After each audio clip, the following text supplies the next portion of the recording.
I want to check in with Levi. Levi, where are you? Right there?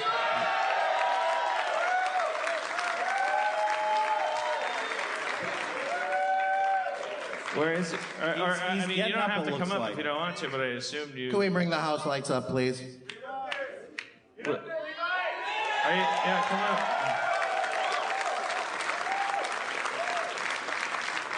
We haven't had Levi on the show for years. He was the... Are those socks? No, those are... Oh, okay. No, they're just your feet. Those are bare feet. Is he allowed to do that here? Wear not shoes? Yeah, go ahead. Yep. You want me to serve you? You're shaven. Oh, damn. How's it going, Levi? Is he from another time and place? I'm okay. I haven't caught up on my Harmontowns yet. I'm on episode 3. Do I show up at any point? Oh, okay. All right, Levi. So Have a seat. Let's check in with you. I gotta sit on this side. All right. We'll get there. All right. Wherever you want, buddy. Nah, you're fine. We'll figure it out. Yeah. He's worried about camera angles. He has no shoes or socks, but he's worried about camera angles. No. I'm half deaf. This year's deaf, so I want to be closest to Dino, but I'll be able to hear. I just came in my you pants. guys more. So, Levi, What the fuck's going on now? All right. what are the? I have to ask the pronoun question because I think what's the situation? I can't navigate that minefield without sounding even more insulting. I'm just asking. You're trans. There's no way to insult. I want she, and if you want to call me she, girl, whatever, I'm fine with it. If you call me guy, and like, I really don't give a fuck. Preferred pronoun is her, she. I'm transgendered. I've got pretty thick skin. Like, I just came in your pants. what? Nothing. I was a dumb joke. See, that's how deaf I am. Oh yeah. I should. Well, yeah. I don't know. Let's straight. Oh yeah. I'm reaching for the vodka. Second dream. Oh, here. So what's been It's going all on? vodka? Come on, man. Don't shame me. Oh, do you want some cookies? Oh, you want some cookies? No. This is. I got liquid cookies. Spencer. Oh wait, what kind of cookies? Everyone's clapping for a reason. Do you think I would offer Dino Stamatopoulos like a regular chocolate chip cookie? Oh yeah, give me your cookies filled with acid or whatever. This is. I was trying to give them out before the show. Oh, that's a small one. Is that a loose cookie? There you go. Oh, yeah, it was. I know you're weary about pot, but I know these will definitely be good for you. No, I took. You all good? Yeah, All right. I No. already too high. It tastes like fabric softener.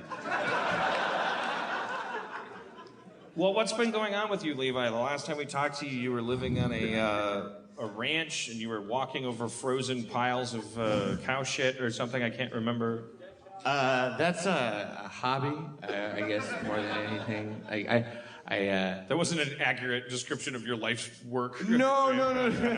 Well, you were giving me shit about my shoes, so I was like, well, I do wear them sometimes, when like dire consequences, like lava and walking over dead animals. And There's stuff. been a lot of cow broken poop. glass. I do cow poop. Do you live in without it. Chicago? No, I live in Iowa, just a little left of the Mississippi. How long Still is cold, icy. No, it's not really. how long is that drive from where you are to Chicago? Like 2.5, 3 hours, I think. Oh, that's flattering. Thank you. Oh, it's not. There's some. There's an Omaha, Indianapolis out here too. Like I'm not the farthest. There's another special person in the audience tonight that that I wanted to bring up. And that's all of you. I am so high. Me too, man. We're in this together. I didn't eat anything today, except It's just one piece of pizza. Well, it's George. George, are you here? If you want to come up, I talked to you before the show. George, are both your ears okay? Where do I stand? Where do I stand? Here, you sit here. I wanted you to meet people. This is really helping, actually. Like, thank you. This is George. Go, George! That's Levi. Hi, Levi. You know?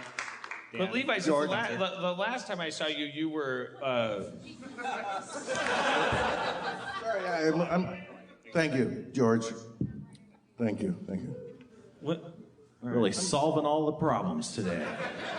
I'm a tech guy in a theater. I know how to do this shit. I'll be all right. Oh, Thanks, he George. has the skills. Anytime. Are you? What sexuality are you? That's not. Oh, I don't know. He looked at me longingly. I was just wondering how I should react here. Yeah, Flattering. That's how you I'll do anything for anyone. I'm a people pleaser. Did you really shit in a dude's mouth? And No, see. No, and I also had people also tweet me like, hey, you eat shit, right? I'm like, no, I don't eat shit. That's crazy. I just watched a woman shit in an old man's mouth. That's it. Oddly enough, that does sound more sane than eating shit. I didn't like it. All right. Thanks for confirming that. I never ate shit. I mean, I probably did in a restaurant without knowing it. We're going to Greektown tonight, right? But what's the? You might as well tell the story. What's the when you watched a guy eat shit? I mean, it's been so long, and now I ate a whole cookie and I'm drinking. But yeah, I mean, I'm into S&M. I have family here. That's all right. Just don't say cunt. Me too. So. Anything but that. Yeah, I'm into S&M, and every now and then I'll say, hey, if you ever need me for a session, bring me along, and I'll help the dominatrix. And she said, well, this guy likes to be humiliated. He likes to have people watch him eat shit. She didn't actually say that before I got there. She said it after I got there. Before you get there, she's like, hey, want to come by? We got a session. Yeah. Oh, yeah. Yeah, I'll get to come on things. And, but... So you get there, and then you gotta watch her, and it wasn't even her shitting in someone's mouth, which is a little better than her pulling out a baggie with her shit in it and putting. At least I get to see a girl's ass or something, you know? But I didn't even get to see that. And look, this is my life. I didn't ask for it. Now, George, I hear you've seen people eat shit. When I was in the Navy and worked on the flight deck, people would fall all the time and scrape up their mouths. So that's one way of eating shit, I suppose. All right, Eat shit, George. We're talking about really eating shit. George is up I was here. metaphorically speaking. So was I when I said eat shit.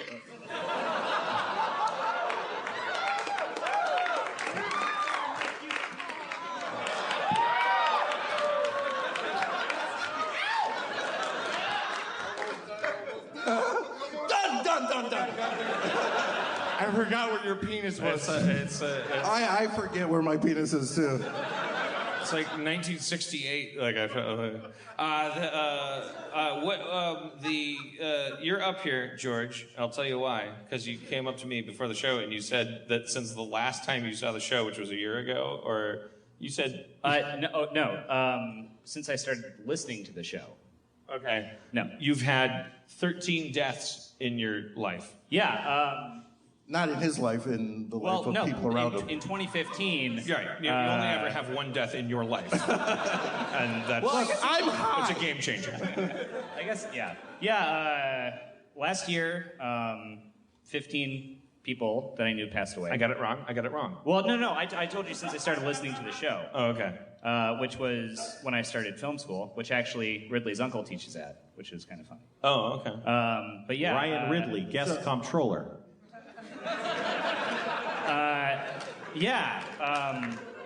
I had about I can't tell if people are laughing at that or me spilling on. a number of people that I knew passed away. Now, this presents an awkward thing because When can we laugh? I think everybody Throughout the entire time.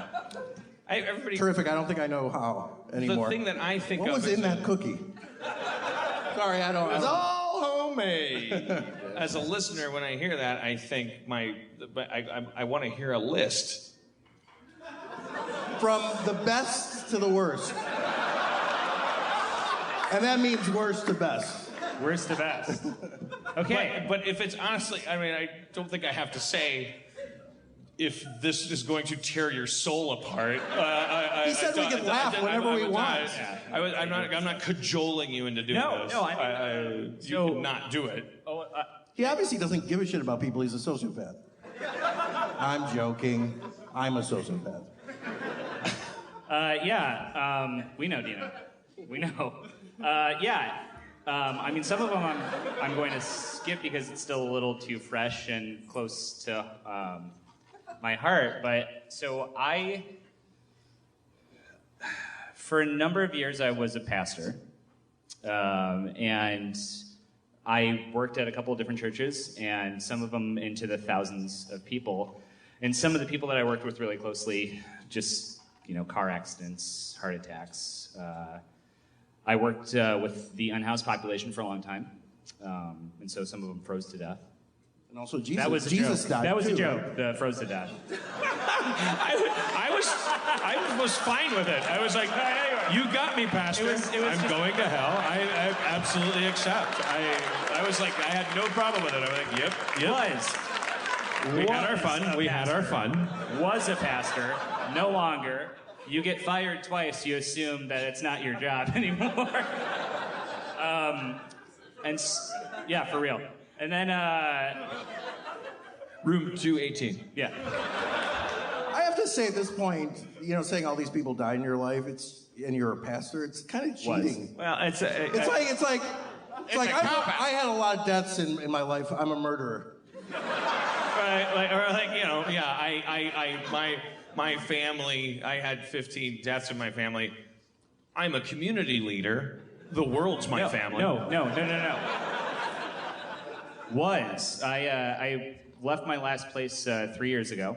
And so, it's when you work with people every day or you see them a couple times a week, they start to become family in some senses. And a lot of people, when they found out that I was done working for the church, kind of left me alone, which was good. But then, because, you just don't... Can you rewind on that? That seems important. Well, And I seem drunk and not listening well. No. You're doing great, I mean, man. so you don't want to... The last thing you want are people in your life that are tearing you down. Or saying, we had this idea about you, but in reality... because we're projecting the things that we assume about people onto you, the things that we want in our life onto you. And the moment you don't fulfill that, there's this rug that gets pulled out from underneath you. And you are no longer that person to them. You are just a regular person that also has issues. Were you bounced from a church for having qualities or something? Did something happen to you? So the first church that I was let go from, there was a book that came out a couple years ago that asked the question about whether or not hell existed. And I said, along the lines, let's wait until this comes out and reads it before you say anything. And not everybody was fine with that. And I read the book, and I agreed with the book, and it wasn't within what the church said, so they told me that we don't trust your theology, and this was like a month before my wedding, and they were like, well, we're not gonna ask you to come back. Wait, And- does hell exist? How does that Did I work? miss something?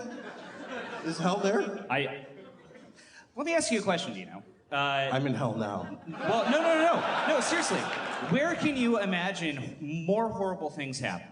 Like, you live a life and you don't... The Park West is it. Yeah. Well, I mean, no, we're talking about kids with cancer, everything that's fucked up with the we're trying to make Flint, people Michigan's laugh water situation. I mean, there are horrible things that are happening on Earth all the time. Why is hell a place that you go to after you die to spend more terrible time there and not happening currently? Yeah, let's I agree, assume I that agree. we're there right now and try to make it better. Right? No, seriously, that's the thing. Yeah, like we're being punished for shit we did. Oh no. Yeah, because like there's like lead in the water. Oh yeah, that we knew about a year ago. That more than a year ago. Yeah. No. I'm from Michigan. Yeah. So, anyways, yeah. This podcast is either going to get the most or the least boring in 5 seconds. So moving on. Then my half brother's biological father passed away suddenly. Don't do that Can't do math. math that Don't do that fast. math. So he was part iguana? What? No, it doesn't matter. It doesn't matter. Half brothers. Really? Come on. Yeah, all right. So there's this guy I've known my been entire drinking all life as the dad to my brother, and so he passes away, and this is kind of what started everything. Like I knew friends that passed away in March and April. I can't do that math. That's fine. March. I'm just following what Dan asked me to do. Okay, so, good. So then September 1st rolled around, and then he passes away. And then I go to, I'm asked to do the eulogy for it, so I go down there and I start writing it. And then I found out that a friend of mine from when we lived in Chicago passed away the morning of the funeral. And so for the next 12 weeks, no, to whatever math it is to get us to January, friends, my great-grandmother passed away, which is the type of person that everybody has somebody in their life that you just never imagine life without, and then suddenly they're gone.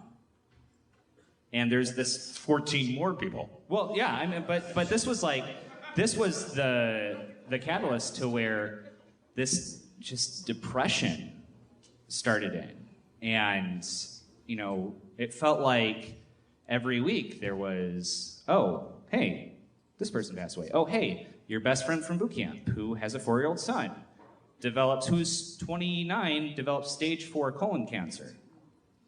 Like, at what point does life actually start giving back? Because everything feels like, it's just shit. It doesn't get any better than this. My wife I is... feel for you, but boy, you're like the worst priest ever. I'm not. hence me not being one anymore. Like, it's This super is- Like, precious. Jesus Christ, man. Yeah, people die. Yeah. My great-grandmother? Yeah, no, but No, but you would like that. I would like that as my pastor. I would go to church and listen to that every Sunday. well, I mean, so like life is super. I was depressing, just listening and to my so- own head. Sorry. No apology. You're the comptroller. I am the Are you comptroller. I looking control for everything. Actual advice? What? Are you looking for like actual advice for that? Am I looking for Oh, are advice? you talking Like so high? Well, no, so when I came up to Dan before the show, I was like, I started listening to Harmontown, and I genuinely just wanted to thank him because there's somebody, like, I've been fired multiple times from jobs that I really loved. So I connected with your story on that. Like, but that's serious. That's a real thing that happens, and in the industry that he you get works in, fired. you don't talk about that because it ruins your opportunity at other jobs. Like, I was in film school learning about the things that you don't do. But being able to connect with somebody on just that level alone, like, it was insane. And then you've got somebody pouring your soul out every fucking week to a group of people like myself and all of you guys that understand that. And so I went up to Dan before the show and I just wanted to thank him for, like, every Tuesday when the podcast drops, I know that I have a reliable source for laughing my ass off. You're welcome. I think we can You're all thank welcome. him for that, right? Yeah. We did it. Yay! Whether he All right. believes it or not. George, everybody. George's pain. George's life.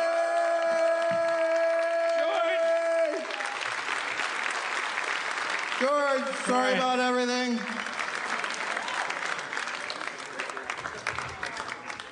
Now, Pepsi, Chicago rap. Pepsi has put a ring under one of your seats. And you get a free Pepsi Batman car. It wasn't mine, was it? Oh, shit.